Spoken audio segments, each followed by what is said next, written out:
नमस्कार, मैं रवीश कुमार। क्या आपने राहुल गांधी की 7 अगस्त की प्रेस कॉन्फ्रेंस देखी है? नहीं देखी तो समय निकालिए, खोज कर देखिए। पहले देखिए, फिर सोचिए कि अगर इस तरह से वोटों की चोरी हो रही है तो ये चोरी नहीं, डकैती है और भारत का लोकतंत्र हवा में उड़ चुका है। राहुल गांधी की इस प्रेस कॉन्फ्रेंस को आप यूं ही खारिज नहीं कर सकते हैं। अगर आप इस प्रेस कॉन्फ्रेंस को, इसमें किए गए दावों का मजाक उड़ा रहे हैं तो निश्चित रूप से आप उन लोगों में शामिल हैं जिन्होंने चुनाव के जरिए भारत के लोकतंत्र को खत्म करने की एक शानदार और भयावह योजना बनाई है। चुनाव आयोग को अपने भीतर के इन अपराधियों को बाहर लाना चाहिए और बताना चाहिए कि कौन लोग थे जिनके इशारे पर यह काम किया गया। आयोग को अगर जनता में भरोसा बनाए रखना है तो उसे राहुल गांधी के इन दावों का मजाक उड़ाने के बजाय अब देश की जनता को जवाब देना चाहिए और अपनी विश्वसनीयता को बनाए रखने के लिए केवल कांग्रेस को नहीं, पूरे देश के लिए वोटर लिस्ट की इलेक्ट्रॉनिक कॉपी जारी करनी चाहिए ताकि कोई भी इस लिस्ट की जांच कर सके और भारत के चुनाव को लेकर अपना भरोसा दोहरा सके।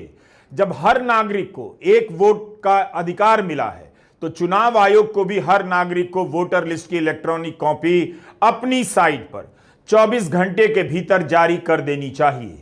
यह वही एटम बम है जिसके फोड़ने की बात राहुल गांधी कर रहे थे। 7 अगस्त की प्रेस कॉन्फ्रेंस में उन्होंने सबूतों के साथ अपना एटम बम फोड़ दिया है।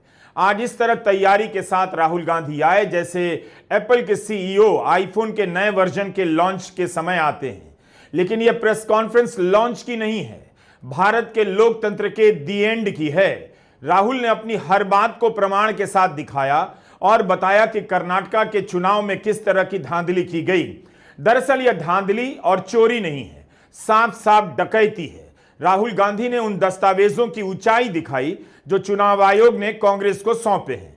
इनकी ऊंचाई 7 फीट लंबी है। जाहिर है इतने दस्तावेजों को आंखों से देखना, एक एक नाम की खोज करना असंभव काम है।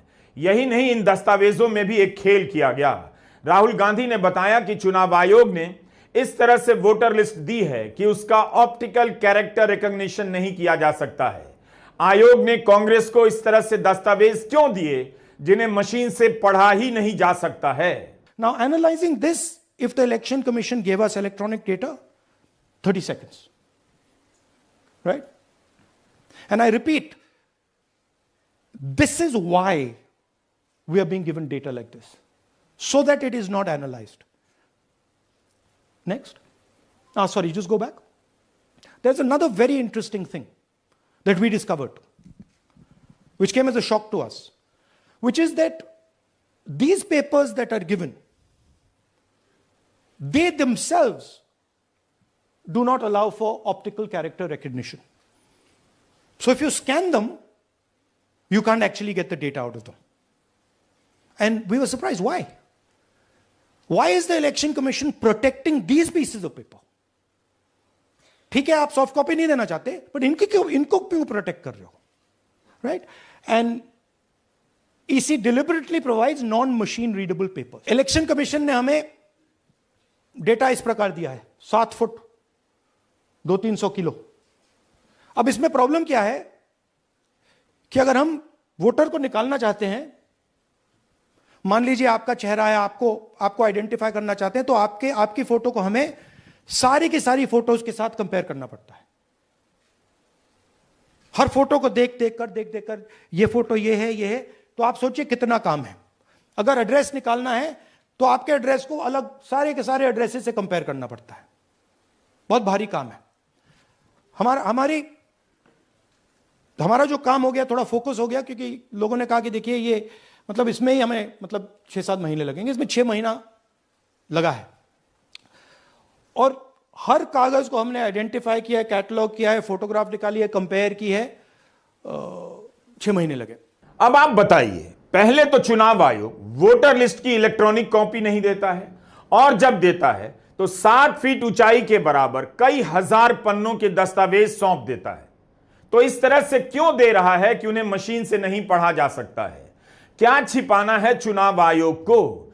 क्या चुनाव आयोग को यह भरोसा था कि कांग्रेस पार्टी इस दस्तावेज का कुछ भी नहीं कर पाएगी, और करना चाहेगी भी तो उसे सालों साल लग जाएंगे, तब भी पता नहीं कर पाएगी। इसके बाद भी राहुल गांधी और उनकी टीम ने जो कमियां निकाली हैं, वोटों की खुलेआम डकैती से किसी के भी होश उड़ जाने चाहिए।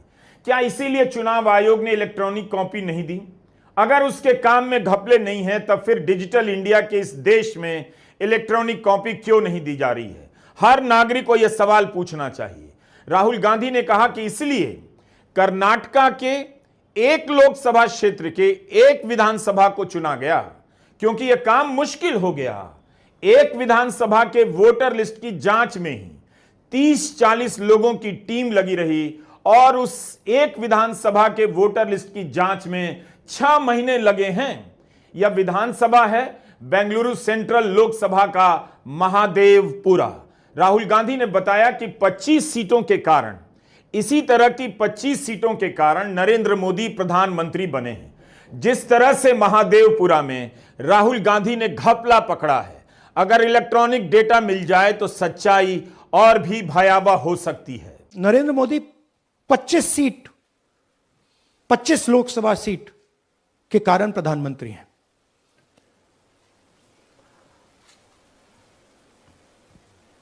हमें इलेक्शन कमीशन यह डेटा इसलिए नहीं दे रहा है क्योंकि अगर हमने जो यहां महादेवपुरा में किया, अगर हम इसे बाकी लोकसभाओं में करा देंगे तो देश की डेमोक्रेसी की, लोकतंत्र की सच्चाई बाहर आ जाएगी।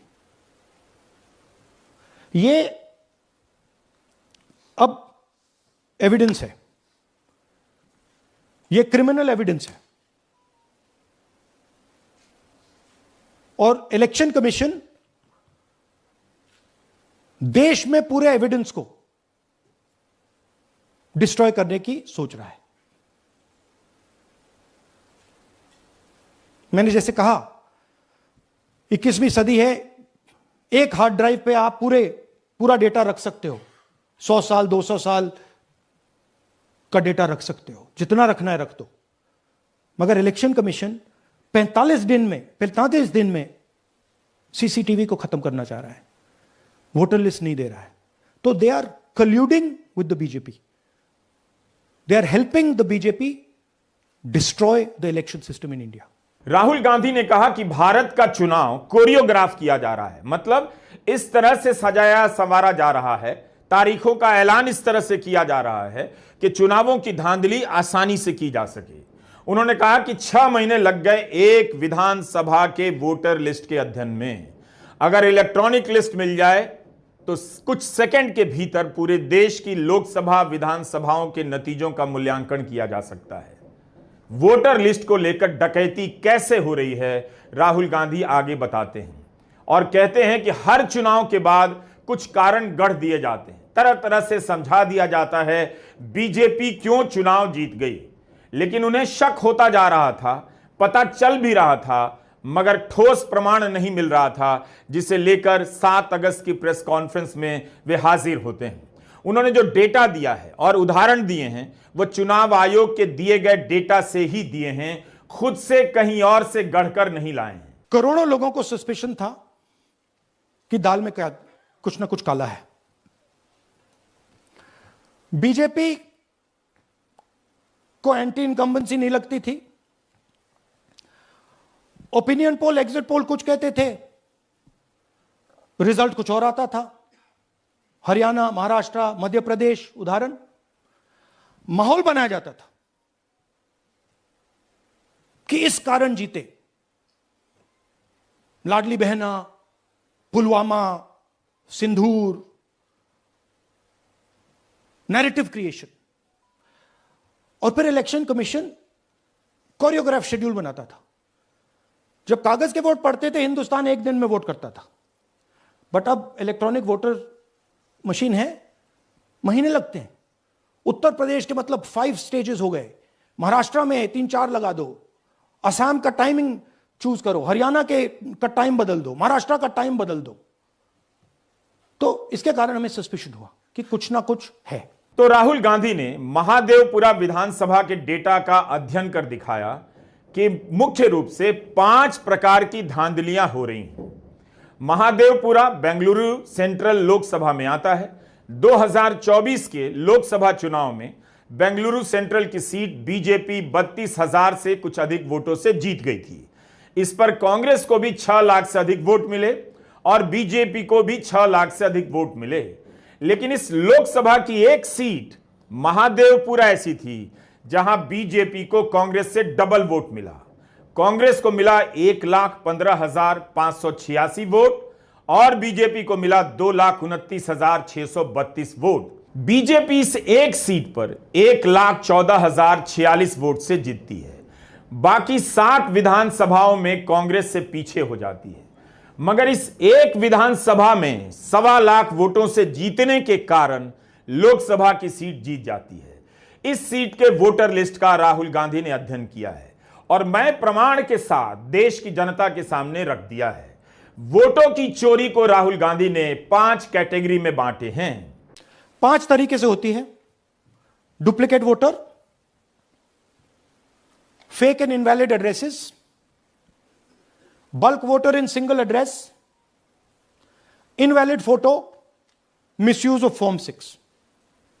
डुप्लीकेट वोटर मतलब एक व्यक्ति 3, 4, 5, 6 बार वोट कर रहा है या उसका नाम 5-6 बार आ रहा है। फेक इनवैलिड एड्रेस मतलब या तो पता है ही नहीं या फिर फेक है। बल्क वोटर सिंगल एड्रेस, एक बेडरूम का घर है, उसमें 50 लोग का एड्रेस है और जब हम वहां जाते हैं वहां लोग ही नहीं है, वोटर ही नहीं है। इनवैलिड फोटो, या फोटो है ही नहीं या फोटो इतनी छोटी है कि उसको पहचाना ही नहीं जा सकता। और finally misuse of form 6। Form 6 नए वोटर्स के लिए होती है, जो 18 साल का होता है, पिछले इलेक्शन में जिसने वोट नहीं किया उसके लिए होती है। मतलब 18 से 22-23 की एज होनी चाहिए उसकी।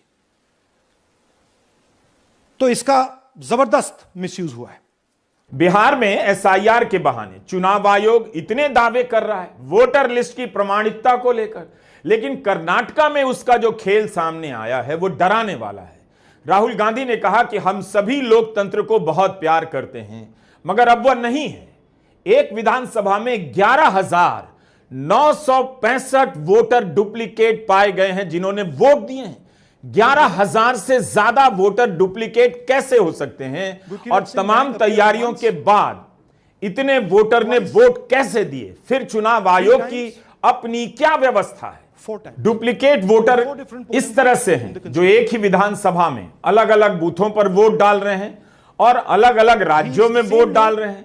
एक राज्य के भीतर 2 अलग अलग विधानसभाओं में या लोकसभाओं में वोट डाल रहे हैं। जैसे यह गुरकीरत सिंह डांग, राहुल ने बताया कि इसने महादेवपुरा के 4-4 बूथों पर वोट किया है। इसके पिता का नाम रणबीर सिंह बताया गया है। गुरकीरत के अलावा राहुल ने आदित्य श्रीवास्तव का उदाहरण दिया और बताया कि आदित्य महाराष्ट्र में भी वोट कर चुका है, कर्नाटका में भी करता है, यूपी में लखनऊ और वाराणसी में करता है। इस तरह से एक विधानसभा में 11,000 लोग वोट करते हैं। राहुल गांधी ने 11,000 ऐसे डुप्लीकेट वोटरों की एक पूरी किताब बनाकर मीडिया के सामने रख दी।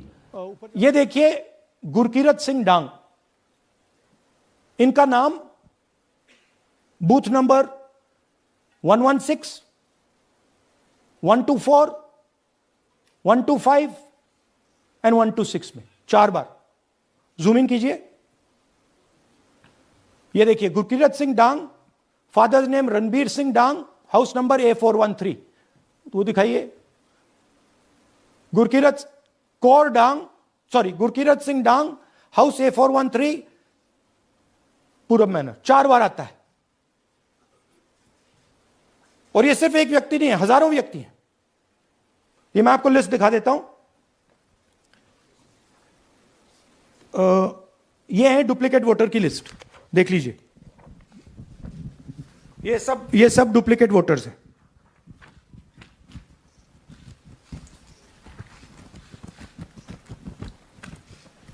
इसके बाद नेक्स्ट, ये देखिए, ये एक और डुप्लीकेट वोटर। नहीं, थोड़ा पीछे ले जाओ, जूम आउट। ये आदित्य श्रीवास्तव जी हैं। ये महाराष्ट्र में वोट इनका नाम महाराष्ट्र में है, कर्नाटक में है, उत्तर प्रदेश लखनऊ में है और कर्नाटक बेंगलोर अर्बन में है। 4 बार आता है, सेम फोटो सेम एड्रेस। दूसरा नाम दिखाइए, ये है विशाल सिंह, ये कर्नाटक में इनका नाम है,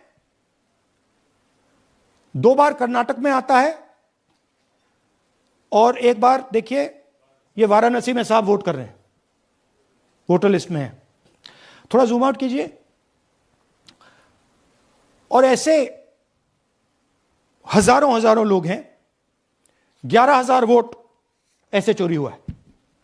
चुनाव आयोग को सीरियस होना चाहिए, यह केवल दावा नहीं है। नेता प्रतिपक्ष ने 6 महीने के होमवर्क के बाद सारे सबूत देश के सामने रखे हैं और आयोग से इलेक्ट्रॉनिक वोटर लिस्ट की मांग की है। इन सबूतों के बाद आयोग के लिए कहना मुश्किल हो जाएगा कि राहुल गांधी के दावों में कोई दम नहीं, हम परवाह नहीं करते। फिर चुनाव आयोग को गुरकीरत सिंह डांग, आदित्य श्रीवास्तव और उन 11,000 डुप्लीकेट वोटरों पर यह कमेटी बना देनी चाहिए। इसकी जिम्मेदारी लेनी चाहिए कि एक विधानसभा में 11,000 वोटर डुप्लीकेट कैसे हो गए, इन्होंने वोट कैसे डाले, या नहीं तो इन सभी को अपना ब्रांड एम्बेसडर बना देना चाहिए कि भारत के चुनाव को इसी विधा से, इसी तरीके से खत्म करने वाले ये 11,000 महान लोगों का सैंपल है। इसके पीछे का दिमाग किसका है, इस राज तक पहुंचना बहुत जरूरी हो गया है। Next, fake address. या तो एड्रेस है ही नहीं, या फिर address 0, house number 0, street number 0 दिखाइए। हाउस नंबर 0 देखिए, मुनियप्पा जी, मंजुला मुनियप्पा जी का हाउस नंबर 0। अच्छा ये देखिए, टेकराज सबकाता, इनका फादर का नाम DFOIGAIDF, हाउस नंबर 0 में रहते हैं। हस्बैंड्स नेम इनका, नीचे जाइए, टिक्का कुमारी आचार्य, नेम YTDR, किसी ने ऐसे ही टाइप कर दिया है, YTDR QPF। अच्छा जूम आउट। और जब हम इन एड्रेसेस को वेरीफाई करने जाते हैं तो कोई एड्रेस नहीं है। तो क्या इस तरह से बेंगलुरु सेंट्रल की सीट जीती गई? राहुल गांधी कहते हैं कर्नाटका में कांग्रेस का सर्वे बता रहा था कि लोकसभा में 16 सीटें मिलेंगी, लेकिन मिली 9। तब उन्होंने कर्नाटका को 0 इन किया और एक लोकसभा का चुनाव किया और उसकी एक विधानसभा का। एक विधानसभा के वोटर लिस्ट का अध्ययन करने में, चोरी पकड़ने में 6 महीने लगे हैं। Bulk voters in single address, single bedroom का घर है, 80 वोटर रह रहे हैं उसमें, दिखाइए, जूम इन कीजिए। अलग अलग नाम, अलग अलग परिवार, और जब हम वहां जाते हैं हमें बताया जाता है यहां पे 80 लोग नहीं रहते, यहां पे ये लोग हैं ही नहीं, कोई नहीं जानता इनको। ये है बूथ नंबर 366 पे वही कहानी, ये देख लीजिए, छोटा सा 1 बेडरूम का घर है, जूम इन कीजिए। ये सब लोग, इलेक्शन कमीशन के मुताबिक ये सब लोग इस घर में रहते हैं, और जब हम वहां जाते हैं एक भी नाम नहीं मिलता, और वहां के लोग कहते नहीं, ऐसे इन लोगों को हम नहीं जानते। Zoom out. 10,000 से ज्यादा वोटर सिंगल एड्रेस में गए। नेक्स्ट, एक और तरीका, कमर्शियल एस्टेब्लिशमेंट में लोगों के नाम डाल दो।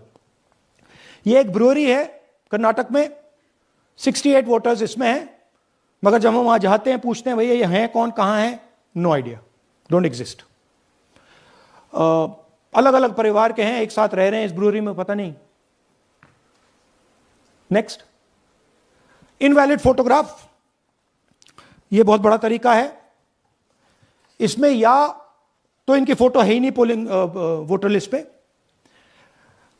या फिर इतनी छोटी है कि पहचानी नहीं जाती। देख लीजिए, ये देख लीजिए, और ये सब नाम है इनके, ये सब लोग हैं जिनकी फोटोग्राफ नहीं है और या फिर दिखाई नहीं देती।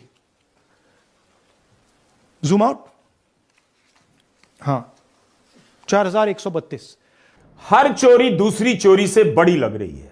आप नहीं कह सकते कि डुप्लीकेट वोटर का घोटाला ज्यादा संगीन है या एक ही पते पर 80-80 वोटर के मिलने का घोटाला ज्यादा बड़ा है। पहली बार जब कोई वोट करता है तो फॉर्म 6 भरता है। राहुल गांधी ने महादेवपुरा में 33,692 वोटर की लिस्ट निकाली, जिन्होंने फॉर्म 6 भरे हैं, यानी पहली बार वोट दिया है 33,692। इनमें से किसी की उम्र 95 है, किसी की 70। पहली बार वोट करने की उम्र तो 18 है। राहुल का कहना है 19 भी नहीं है, 20 भी नहीं है, 70, 80, 95, 94, 98 है। तो क्या इस तरह से देश भर में बीजेपी को जीत दिलाई जा रही है? Next, misuse of form 6। आपने सुना होगा नए वोटर्स मोदी जी को वोट करते हैं, आता है मीडिया में। फॉर्म 6 नए वोटर्स के लिए है। मैं आपको आज नए वोटर बनाने का तरीका दिखाता हूं, कैसे मैन्युफैक्चर किए जाते हैं। ये देखिए, शकुन रानी जी हैं, 13/9/23 को ये नई वोटर, फर्स्ट टाइम वोटर बनती हैं। इनकी एज क्या है, दिखाओ जरा।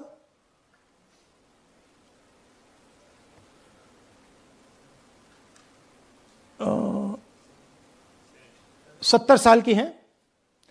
और ये देखिए कैसे किया गया है। 2 बार अप्लाई करती हैं। पहली बार 13/9, दूसरी बार 31/10। इसमें उनकी फोटो जूम आउट है, इसमें उनकी फोटो जूम इन है। ऊपर देखिए फर्स्ट नेम शकुन, सरनेम रानी। यहां देखिए सरनेम है ही नहीं, फर्स्ट नेम शकुन रानी। और ये देख लीजिए साइड पे इन्होंने 2 बार ही वोट किया है। अब पता नहीं इन्होंने किया है किसी और ने किया है, बट 2 बार इस आईडी कार्ड पे 2 बार वोट लगा है। वो जो टिक है वो पोलिंग बूथ के ऑफिसर की है। इसीलिए सीसीटीवी को डिस्ट्रॉय किया जा रहा है, क्योंकि वो ये हमें पता ना लगे कि शकुन रानी जी है ही नहीं या फिर कोई और 3-4 बार वोट कर रहा है। इनकी एज भी है 98, 96, 95, 89, 89, 88, 72, 67, 57। यहां पे इस पूरे पैक में 18 से 23 का कोई नहीं। तो this is new voter manufacturing. This is new voter manufacturing. ये है नया वोटर, यंग वोटर। महादेवपुरा विधानसभा में 5 प्रकार की चोरियां पकड़ी गई हैं।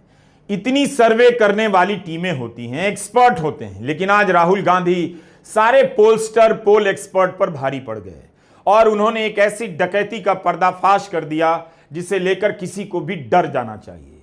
उनकी प्रेस कॉन्फ्रेंस को नहीं दिखाकर, हिंदी के अखबारों में विस्तार से नहीं छापकर आप इस लोकतंत्र का सच नहीं छिपा सकते हैं। हजारों की संख्या में भारत में टीवी चैनल और अखबार हैं, लेकिन आपने देखा कि बिहार में ही जो चल रहा है उसे लेकर कितनी कम रिपोर्टिंग हो रही है। आपकी आंखों के सामने सच्चाई सामने नहीं लाई जा रही है। तो राहुल गांधी की इस प्रेस कॉन्फ्रेंस की सच्चाई भी दबा दी जाएगी, इसे लेकर मुझे कोई संदेह नहीं। लेकिन सवाल है कि क्या भारत की जनता अपने लोकतंत्र को इस तरह से खत्म होने दे देगी, जिसे हासिल करने के लिए 1 साल नहीं, इस देश की अमीर से लेकर गरीब जनता ने 100 साल से ज्यादा लंबी लड़ाइयां लड़ी हैं और कुर्बानियां दी हैं। हमारे राजनीतिक जीवन के सारे हीरो आज भी इसी लड़ाई से आते हैं। आपने बहुत प्रूफ तो आप लोग सामने रख रहे हैं और एक पूरी डिटेल आप ऑब्जर्वेशन सामने रख रहे हैं। हाँ। लेकिन अब आप खुद ही बता रहे हैं कि ईसी ही कोलाइड कर रहा है, तो अब आप लोगों के पास रास्ता क्या है? इस प्रूफ को लेके आप ईसी को जाएंगे या कोर्ट जाएंगे? क्योंकि पूरा इलेक्शन ही मैन्युफैक्चर हो चुका है। This is EC data, not our data, this is EC data. And EC कह रहा है कि हम फ्री एंड फेयर इलेक्शन करा रहे हैं, और उनके डेटा में एक असेंबली में 1 लाख फेक वोटर्स हैं, फेक एड्रेसेस, डुप्लीकेट, फॉर्म 6, अलग अलग तरीके। तो हम इलेक्शन कमीशन से नहीं कह रहे हैं, हम हिंदुस्तान के युवाओं से कह रहे हैं, हिंदुस्तान की जनता से कह रहे हैं, यह आपका भविष्य है, गरीबों का भविष्य है। यह आपके आंख के सामने पूरा का पूरा सिस्टम चोरी किया जा रहा है। और ये ब्लैक, जैसे मैंने बोला, ब्लैक एंड व्हाइट है। ये उनका डेटा है, उनकी फोटोग्राफ्स हैं, उनके नाम है, उनके डुप्लीकेट्स हैं, उनके फेक एड्रेसेस हैं। राहुल गांधी की इस प्रेस कॉन्फ्रेंस के बाद कर्नाटका के चीफ इलेक्टोरल ऑफिसर का ट्वीट आया। इस ट्वीट में राहुल गांधी से कहा गया है कि शपथ पत्र पर लिखकर जानकारी दें। राहुल गांधी ने पूरे प्रमाण के साथ चुनाव आयोग के डेटा के आधार पर ही जानकारी दी। नेता प्रतिपक्ष आप इस वीडियो में देख सकते हैं अकेले कितनी तैयारी के साथ प्रेस कॉन्फ्रेंस कर रहे हैं। वो मजाक करने नहीं आए, फिर भी राहुल गांधी से शपथ पत्र मांगा जा रहा है। शपथ पत्र का क्या मतलब है? क्या नियमों का सहारा लेकर राहुल के दावों को खारिज किया जाएगा कि वे साइन कर नहीं दे रहे हैं? क्या यही जवाब बचा है चुनाव आयोग के पास? इस शपथ पत्र में लिखा है कि गलत जानकारी और सबूत देने पर सजा हो सकती है। आयोग क्यों नहीं शपथ पत्र लिखकर देता है कि 11,000 वोटर डुप्लीकेट हो ही नहीं सकते, 40,000 से अधिक वोटर के पते फेक हो ही नहीं सकते? चुनाव आयोग राहुल गांधी से शपथ पत्र मांग रहा है। बिहार में आपने देखा होगा कितने लोगों ने वोटर लिस्ट की कमियां उजागर की। अगर आप उन सभी से शपथ पत्र मांगने लग जाएं और इसके नाम पर डराने लग जाएं तो कोई आगे आएगा? सच्चाई सामने आती। राहुल गांधी ने प्रमाण रख दिया है। चुनाव आयोग को शपथ पत्र पर अगर सब चाहिए तो उसे भी आगे आकर इलेक्ट्रॉनिक डेटा राहुल गांधी के हवाले कर देना चाहिए। चुनाव आयोग को भी कहना चाहिए कि हमारे लिए भी ये सभी आरोप चौंकाने वाले हैं, हम इनकी अपनी तरफ से जांच करेंगे। आप जांच की बात नहीं कर रहे हैं, शपथ पत्र मांग रहे हैं ताकि जवाब के रूप में राहुल गांधी का पीछा किया जा सके कि राहुल शपथ पत्र पर साइन कर नहीं दे रहे हैं। यह जवाब मिला है चुनाव आयोग को। 2-3 और चीजें। हरियाणा का इलेक्शन देखें तो कांग्रेस पार्टी और बीजेपी के बीच में तकरीबन 22,000 वोट का फर्क था टोटल स्टेट में। एक असेंबली में इन्होंने 1 लाख वोट चोरी किए। तो आप इमेजिन कीजिए, स्केल समझिए। एक असेंबली में तकरीबन 12 से 15% वोट इन्होंने मैन्युफैक्चर कर दिया। तो अगर चुनाव में 2-3%, 4% की मार्जिन चल रही है तो वो तो गया, राइट। और हमने ऐसा पैटर्न आइडेंटिफाई किया है देश में जहां पे एक सीट पे धड़ाके से बीजेपी स्वीप करती है या 2 सीटों पे धड़ाके से स्वीप करती है। बाकी सीट्स में नेचुरल कंपटीशन चल रहा है और फिर सडनली एक सीट में जैसे यहां हुआ स्वीप हो जाती है और पूरा चुनाव चला जाता है। अगर चुनाव आयोग खुद को संदेहों से ऊपर समझता है तो वह इलेक्ट्रॉनिक वोटर लिस्ट हवाले कर दे। क्या उसे भी शक है कि अगर इलेक्ट्रॉनिक वोटर लिस्ट दे देंगे तो मोदी की जीत का राज खुल जाएगा? अब पता तो चल गया है। लोगों को पता चलना चाहिए कि मोदी की जीत ईडी से नहीं, ईसी की वजह से हो रही है। जनता का रोल अब नहीं रहा। यह प्रेस कॉन्फ्रेंस भारत की उस जनता के भविष्य की डरावनी तस्वीर पेश करती है जिसके पास एक ही आवाज है, वोट की आवाज। अगर उसके वोट की आवाज का गला घोंट दिया गया तो जनता नाम की चीज मुर्दा हो जाएगी। ऐसा कैसे हो सकता है और ऐसा क्यों होने दिया जा रहा है? नमस्कार, मैं रवीश कुमार।